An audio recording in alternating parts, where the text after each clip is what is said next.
caminho. E a Ucrânia? A Ucrânia está afim de integrar a Rússia?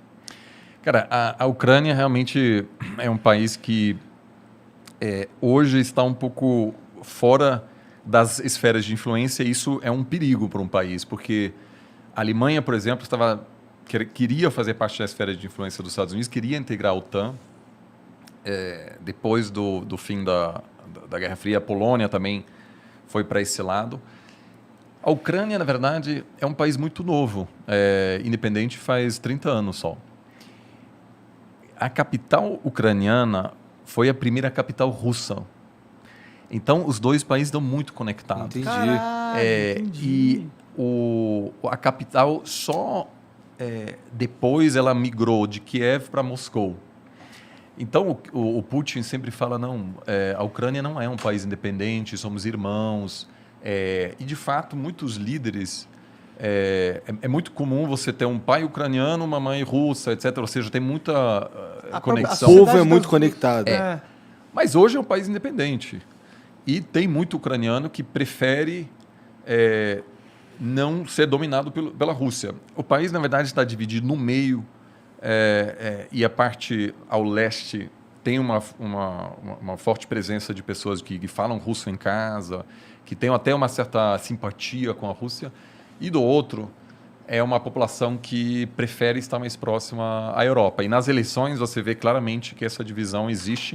E ao longo dos últimos anos sempre teve um pouco um presidente pró-russo e, às vezes, um presidente pró-Europa, pró-Estados Unidos. E, obviamente, as duas potências, por meio de financiamento de campanha, assessoria política, envio de armamentos, etc., busca influenciar esse país que está um pouco exposto nesse momento. Entendi. O que tem de tão legal na Ucrânia para o russo querer tanto aquele território? Cara, cultura, né, mano? Será a capital do país uma época. Mas é só isso? Não tem dinheiro envolvido? Olha, já não tem sei. a parte cultural, mas, como eu falei,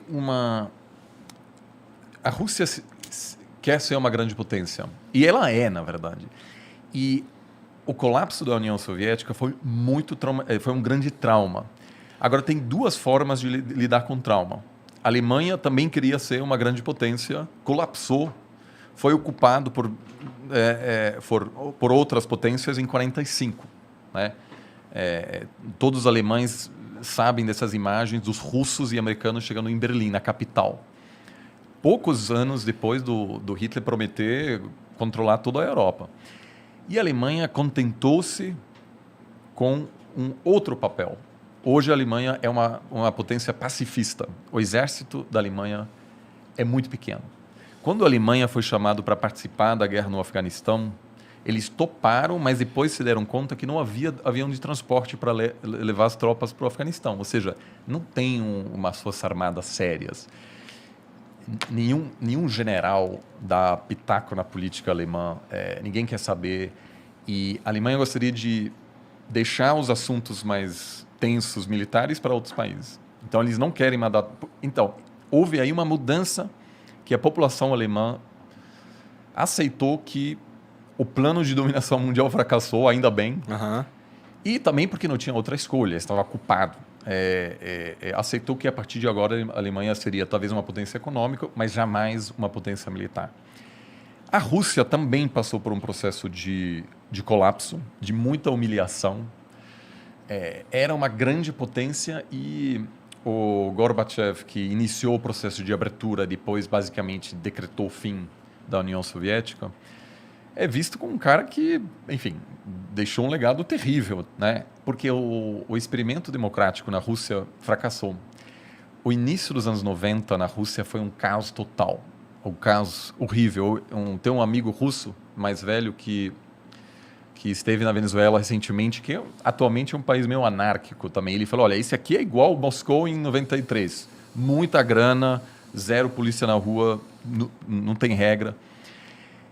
Havia muita máfia, era perigoso mesmo, havia assassinato de empresário, jornalista, era um caos de político. E aí veio o Putin e falou, gente, vamos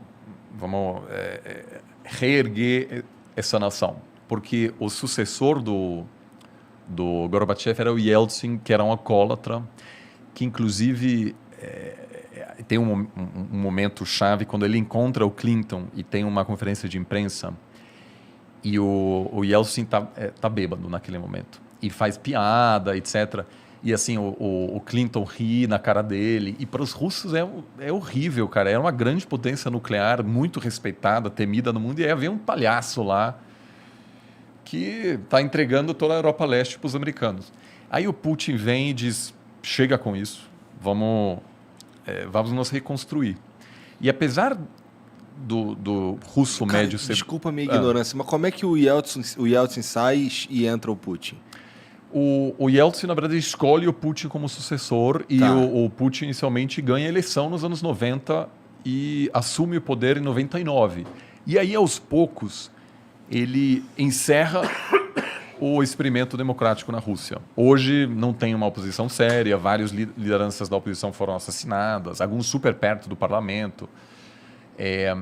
Mas o Putin, eu até diria hoje, numa eleição livre, talvez até ganharia, porque... Ele é popular lá. Trouxe ele o é popular. respeito. Uma das primeiras coisas que ele fez é adotar novamente o hino da União Soviética, né? Ou seja, uma pessoa que diz, olha, a Rússia merece ser uma grande potência e, portanto, a gente precisa de segurança nas nossas fronteiras. Então, quando você pergunta por que a Rússia não quer que a Ucrânia faça parte da zona de influência dos Estados Unidos, é porque se um dia a Ucrânia fizer parte da OTAN, isso quer dizer que os Estados Unidos podem colocar mísseis, por exemplo, na Ucrânia, que chegam em Moscou em uma questão de minutos. Nos anos 60, a União Soviética tentou colocar mísseis em Cuba e quase deu a Terceira Guerra Mundial. Por quê? Porque representou um risco existencial à integridade territorial dos Estados Unidos. Inaceitável para uma grande potência. Se você é uma potência pequena, faz parte. Né? Se você sei lá, a Finlândia ou aí você está muito perto da Rússia, é uma situação desconfortável, mas não tem o que fazer, basicamente. A Rússia, por outro lado, considera essa presença, essa fronteira com a OTAN inaceitável. Ela quer sua própria zona de influência. Então, isso eu não acho que a maioria da população russa hoje quer um confronto com a Ucrânia, mas claramente acha que o comportamento dos Estados Unidos, né, de tratar a Rússia como um país menor. Eu lembro que em 2012, na campanha presidencial, houve um debate entre o Romney e Obama, né, que Obama ganhou em 2012. E num debate assim, o Romney uma vez falou: a Rússia é um grande inimigo. E todo mundo riu dele e falou: a Rússia, sério? A Rússia é uma pequena potência, a Rússia já era. E aquilo repercutiu muito na Rússia, falando, olha, eles estão rindo da gente. Então, vamos aos poucos retomar. Agora, hoje, a Rússia acumulou tanta reserva internacional agora por exportar gás, que ela chegou num ponto em que ela não depende mais tanto, ela não sofreria mais tanto se houver sanções severas dos Estados Unidos de dela. embargo. Porque ela vende muito gás para a China. Caixa, tem dinheiro em algum 600 lugar. bilhões.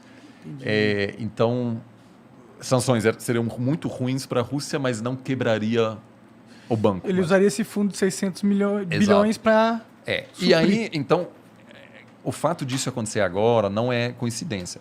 Agora, a Ucrânia tem uma base industrial importante. Os russos jamais pensaram, os soviéticos, de que a Ucrânia seria um país independente. Tinha armas nucleares lá, tinha uma grande indústria que é fundamental para a União Soviética.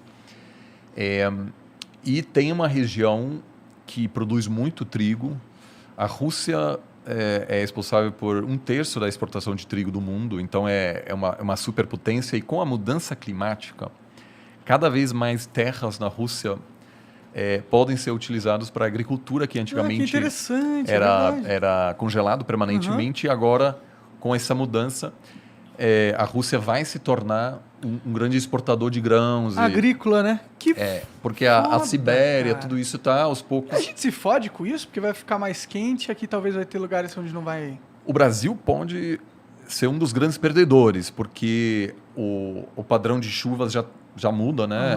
E toda a produção agrícola brasileira precisa das chuvas da Amazônia. Então, se você tem um colapso lá, afeta a economia brasileira.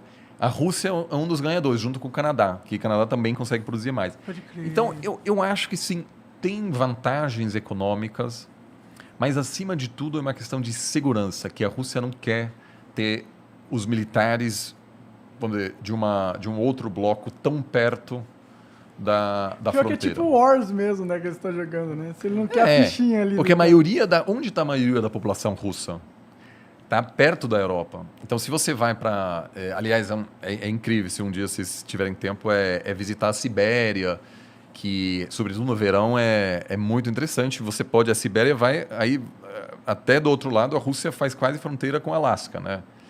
Só que lá, ninguém mora lá. Na verdade, tem até um problema de migração chinesa, porque a China expande muito e, aos poucos, está comprando terras desse outro lado. Mas a maioria da população russa está perto de Moscou, perto da Ucrânia. Então, o fato de você ter uma presença americana lá atrapalha os russos muito mais do que a ascensão chinesa que, enfim, acontece lá longe na Sibéria. E a China é mais um provável aliado da Rússia do que os Estados Total. Unidos, né? E aí vem o grande problema, porque o que muita gente nos Estados Unidos diz? Botar sanções, se os russos invadirem a Ucrânia, por exemplo, tirar eles do sistema bancário internacional, impossibilitar que qualquer pessoa faça negócio com a Rússia. Isso para a China é excelente, porque a Rússia faz o quê? Vai ter que fazer negócio com a China. Então, sanções, eu pessoalmente acho que não dá muito sinal. Em Cuba, por exemplo... Pelo que você está dizendo aí, se houverem sanções à Rússia, quem fortalece a China. Claro, porque a Rússia vira mais dependente de outros atores, eles que não querem acima fortalecer de tudo, a a China. China. E também, se você impuser sanções, o governo pode culpar qualquer problema apontando para as sanções. Dizer, a gente está super mal, mas é a culpa dos outros. É um pouco o que acontece em Cuba, Venezuela, Irã, todos são países onde você tem um fortíssimo nacionalismo, porque o governo pode dizer, a gente está numa grande batalha, e quem realmente sempre sofre mais são sanções são os mais pobres, porque sempre tem um jeito de conseguir os produtos. Eu, alguns anos atrás, fui para a Coreia do Norte. Sanções, não dá para comprar nada a princípio. Aí, jantar com o governo, etc. Heineken, tudo. Por quê? Porque o cara chega, sei lá, Da China. dá um jeito, entendeu? Tinha tudo. Então, a elite política não sofre com sanções, porque sempre conhece alguém que conhece alguém e tal, que traz... Quem sofre é a galera mais pobre. Então, eu espero muito que essa não será uma das respostas do Ocidente, se tiver um conflito.